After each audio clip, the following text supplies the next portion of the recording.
The first thing I noticed was that my toothbrush was wet. I hadn't used it. I stood there in the dim bathroom light, staring at it like it was a bomb. Tiny droplets of water clinging to the bristles, the handle sitting crooked in the holder. I don't know why that's what finally broke me, but it was. Because I'd been gone for 2 days. A quick work trip, training seminar in Denver, boring hotel buffet, nothing worth remembering. And I had packed my toothbrush, which meant someone else had used it. And there were only 2 adults in this house. I didn't yell. I didn't throw it. I didn't storm into the bedroom demanding answers. Instead, I did something even more pathetic. I brushed my teeth with it anyway. The taste made me gag. She was already asleep, or pretending to be. Face turned to the wall, hair in a bun, wearing the oversized sweatshirt I'd bought her after that terrible New Year's Eve in Chicago. I stood in the doorway longer than I should have, just watching her breathe. I kept asking myself the same question over and over again. If I pretend not to know, do I still get to keep my life? Because what was the alternative? Divorce? Uprooting the kids? Starting over at 38 with no savings and a mortgage I couldn't pay on my own? I crawled into bed next to her. She didn't move, didn't say a word, and I hated myself for feeling relieved. Around 3 a.m., I woke up sweating. Bad dream. Couldn't remember the details, just this intense pressure in my chest like I was being buried alive. I rolled over and saw her phone light up. A text.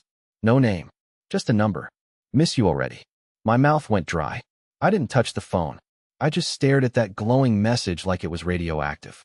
I memorized the number, repeating it over and over in my head like a psycho. I wanted to believe it was innocent. Some wrong number. A prank. A glitch. But it wasn't. The next day, I called the number from a burner app. My voice disguised. A man answered. He sounded so normal. Like someone I might have worked with. He said hello, twice, then sighed and hung up. And that was it. That was the moment my brain snapped in half. Because suddenly everything made sense. The cold distance. The fake laughs. The excuses. The way she flinched when I reached for her hand at the grocery store. I had been living in a rotting house with fresh paint on the walls, thinking I was safe. I went outside and sat in the car for 2 hours with the engine off, keys in my lap, just staring at the dashboard. I didn't cry. I didn't scream. I didn't punch the steering wheel like some manly man in a movie. I just sat there. Because I didn't know if I was more afraid of losing her, or staying with someone who used my toothbrush to clean another man's taste out of her mouth. I thought maybe I could let it go. I really did. I told myself the text meant nothing. Maybe it was a joke. Maybe she was testing me, seeing if I'd snoop. Or maybe it was just one of those stupid text scams. You know, the kind that starts with "miss you already" and ends with a hacked bank account. I tried to convince myself of all of that. But then Saturday morning came, and I saw it. The second coffee cup. It was on the back porch table, right next to hers. Both mugs were half full, steam long gone, but the lipstick mark on the rim wasn't the shade she wears. It was too dark. Burgundy, not peach. And her favorite mug, the one that says, "I woke up like this," wasn't there at all. She was sipping from the plain white one I usually use. The one I use. I asked, "Did someone come by this morning?" She didn't even flinch. "Just Karen," she said. She dropped off that book I lent her. We had coffee. That was it. Just Karen. Except Karen's in Costa Rica for the next 2 weeks. I knew because I follow her on Instagram. I saw the photo of her holding a baby sloth 2 days ago. I almost confronted her right there, but the kids were in the kitchen fighting over cereal, and I couldn't bring myself to be that guy. The one who explodes and ruins breakfast. So I nodded. I even smiled. And then I went upstairs and threw up. Not because I was sick. Not even because I was angry, but because the weight of pretending was starting to crush my lungs. That night, I waited until she was asleep, or again, pretending to be, and I opened her laptop. She never locked it. She trusted me. Or maybe she just didn't care anymore. I wasn't even sure which was worse. There were no emails, no messages, no suspicious bookmarks.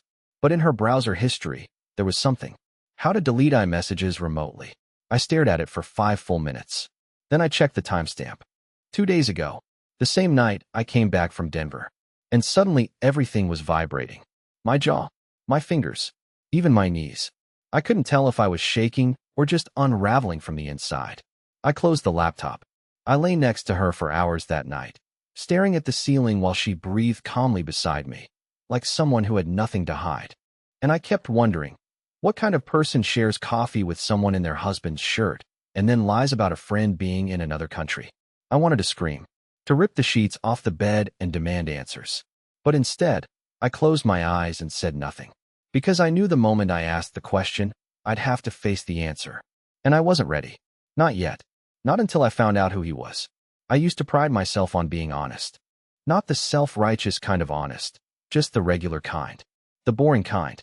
I'd tell you if your zipper was down, or if you left the oven on, or if you accidentally put cinnamon in the mashed potatoes again, like she did on Thanksgiving 4 years ago.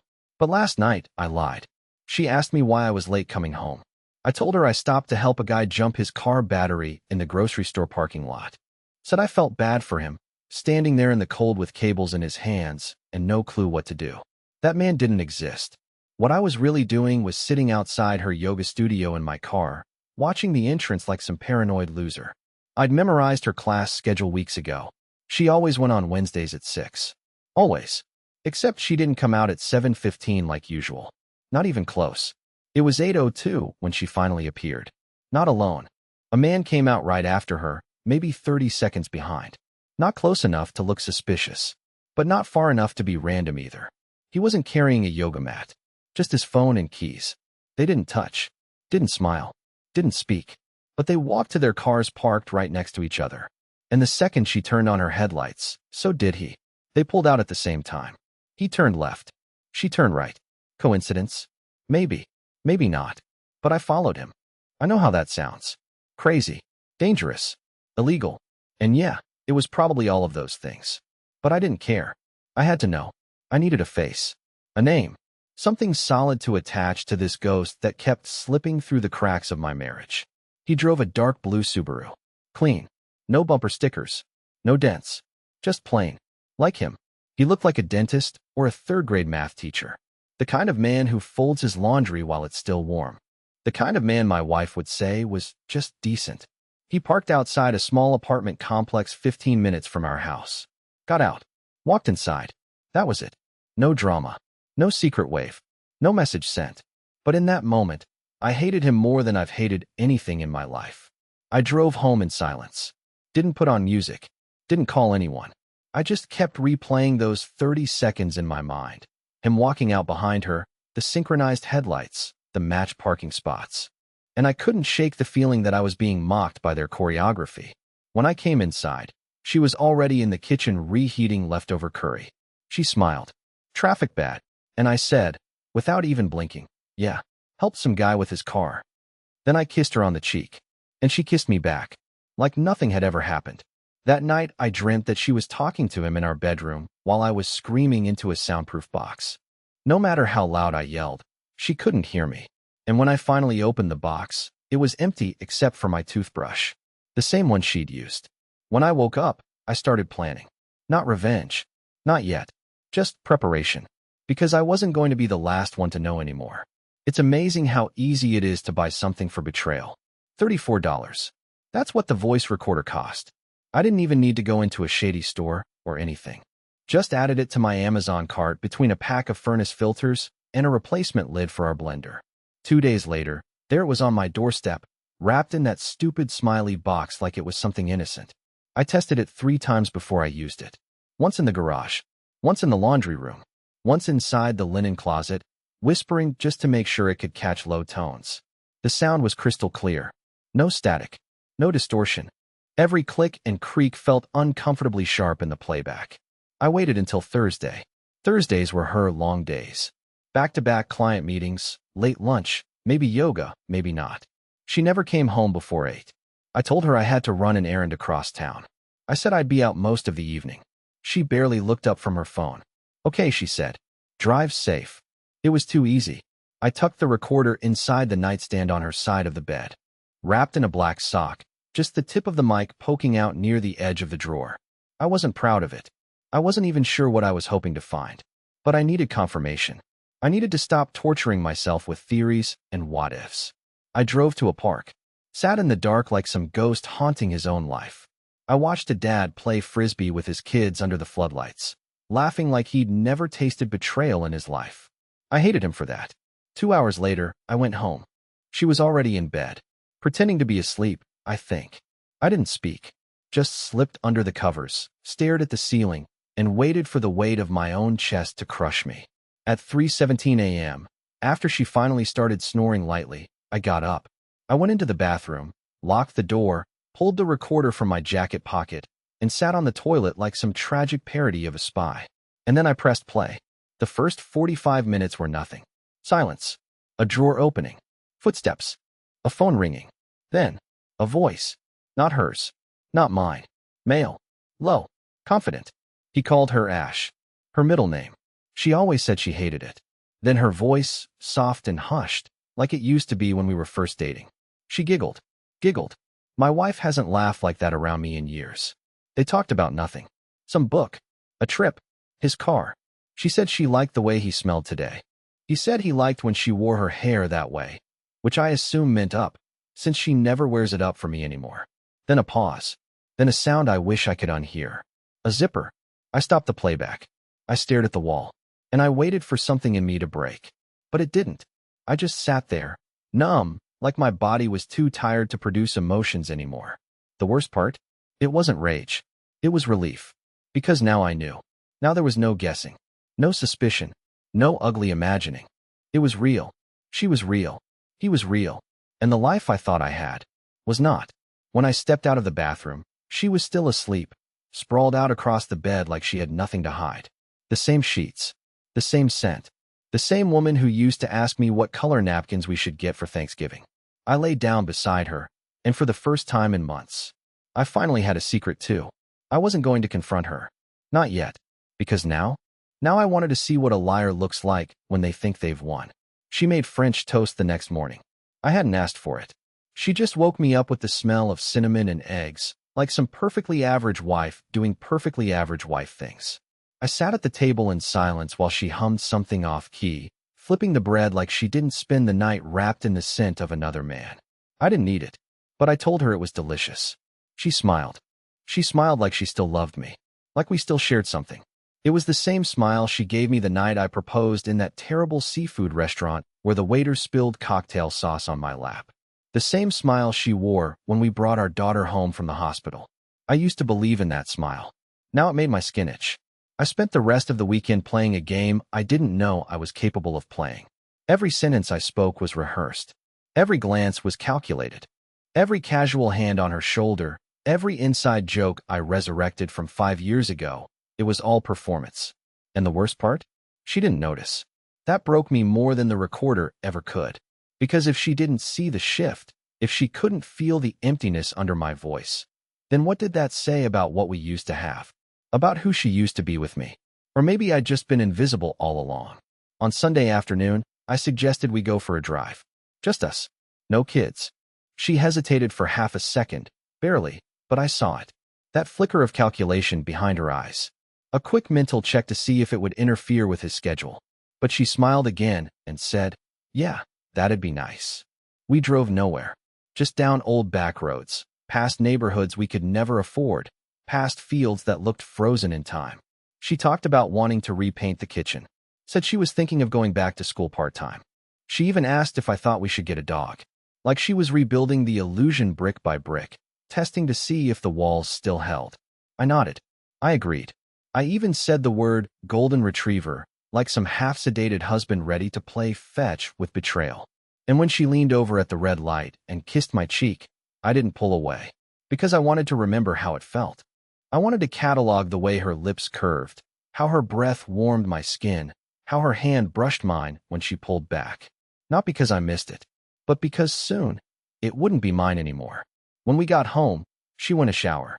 I took her phone. I wasn't even careful about it anymore. She trusted me too much. She left it on the counter unlocked, open on a Pinterest board full of bathroom tiles and brunch recipes. But I wasn't looking for home improvement ideas. I was looking for him. And I found him, not under his real name. She was smarter than that. He was saved as T. Just a letter. Just enough deniability if I ever asked. The messages were short, efficient, surgical. Tomorrow same. Missed you in the green top. Parked same spot. Thinking about yesterday. There was nothing graphic. Nothing that could be printed and waved around in court. But the intimacy dripped from every word. The kind of shorthand only lovers have. The kind of intimacy we used to have before our conversations turned into schedules and tax brackets. I didn't forward anything. I didn't screenshot. I just read and read and read. And then I closed the phone and placed it back exactly where I found it. Because I wasn't going to out her just yet. I needed her to get comfortable. I needed her to feel like the danger had passed, that the suspicion had faded. I needed her to lie again, with her full chest this time. I needed her to look me in the eyes and tell me she loved me, just one more time, with a straight face. Because when I finally pulled the floor out from under her, I wanted her to remember exactly how far she had to fall. She has no idea how good I've gotten at pretending. I wake up before her now, not because I want a god, no, but because I need the edge. Those extra few minutes where I can study her face while she's still half dreaming, when she doesn't realize I'm already decoding her every twitch, every sigh. Does she frown in her sleep after seeing him? Or is she at peace because I've become so convincingly dull? She shifts closer in the early morning light, wraps a lazy arm around my chest like she still remembers we used to be in love, and I let her. I let her think she has me wrapped around her finger, because that's the only way this works. She cheated. She chose to lie. But I'm the one who's rewriting the story now. It started with the lost AirPod. That's what I told her on Monday. That I dropped it somewhere near her car, probably in the garage. She barely looked up from her phone when I asked if I could check inside her vehicle. Just nodded, eyes glued to whatever meaningless screen kept her real life out of focus. But I wasn't looking for an AirPod. I was planting a second recorder. This one was newer, sleeker, motion activated. I hid it under the back seat, inside a little zippered compartment next to a pack of old wet wipes and a granola bar, so stale it might have been from a camping trip we took 3 years ago. She'd never looked there.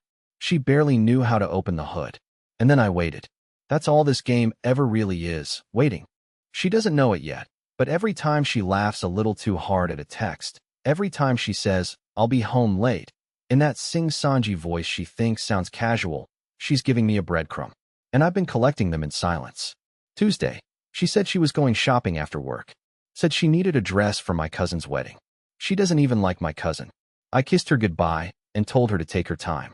Then I sat on the living room floor with my laptop open, audio file queued, headphones ready, hands shaking.